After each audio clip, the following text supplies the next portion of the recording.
Morena, hohua, are these your tauira? Ka pai. A lumberjack class. Mean.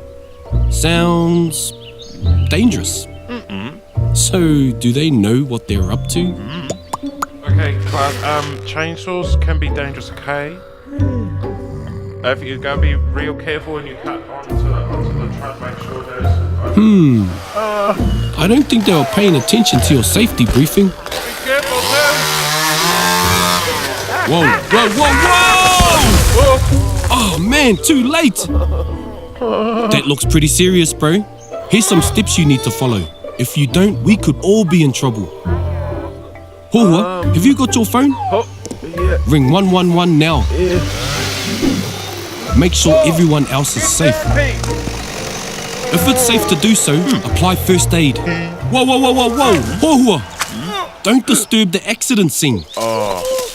Block off the area and notify WorkSafe NZ. Don't enter the scene unless they tell you to. And take photos if you can. Make sure you notify environmental safety and wellness of the event and your manager, who will get in touch with the poor guys next of kin. Te Marupainga will probably need to investigate this one as well. In the future, hohua, think about possible hazards. Prevention is always the best solution.